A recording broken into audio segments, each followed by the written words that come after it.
ہر انسان کا ایک پیٹرن ہے جو اس کے جینز سے اور اس کے انوائرمنٹ سے بنا ہے، اور ہر انسان کا محاسبہ اسی اعتبار سے ہو۔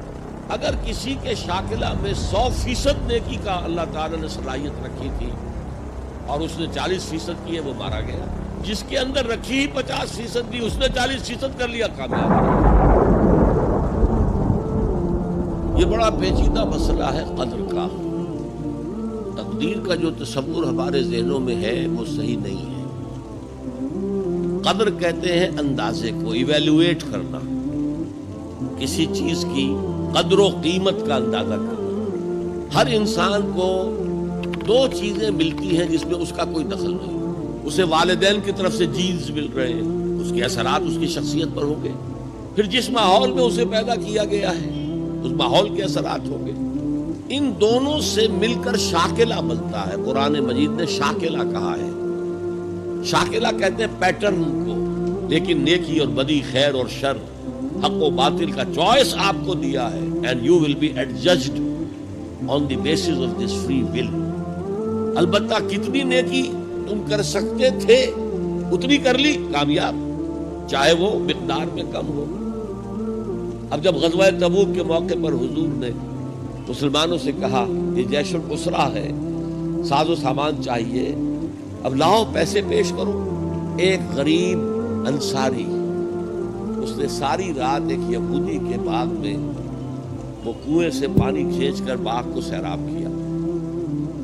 صبح کو اسے کچھ کھجوریں مل گئی اجرت کے طور پر۔ اس نے آدھی لا کر اپنے بال بچوں کو دے دی، گھر کا نفقہ، نان نفقہ شام تک کے لیے آدھی حضور کے سامنے لا کے رکھ دی۔ جو منافقین موجود تھے انہوں نے تمسخر اڑایا، ہاں جی ہاں، بغیر ان کھجوروں کے تو یہ لشکر جا ہی نہیں سکتا، یہ تو بہت۔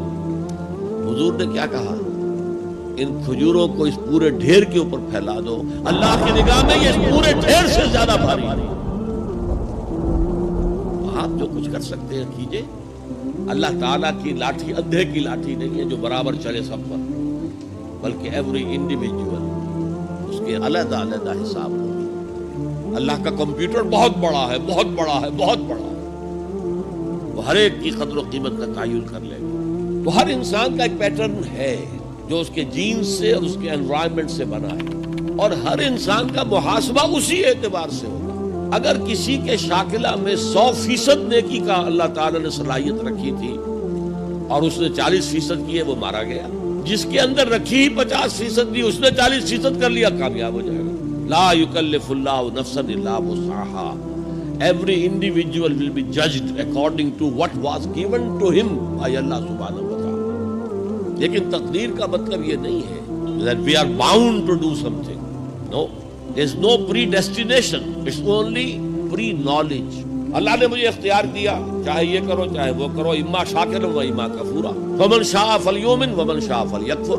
جو چاہے ایمان لائے، جو چاہے کفر کا اختیار کر لے۔ لیکن اللہ کو معلوم ہے کہ تم کیا کرو گے۔ یہ پری نالج ہے اللہ کا، پری ڈیسٹینیشن نہیں ہے۔ اللہ نے مجبور نہیں کیا۔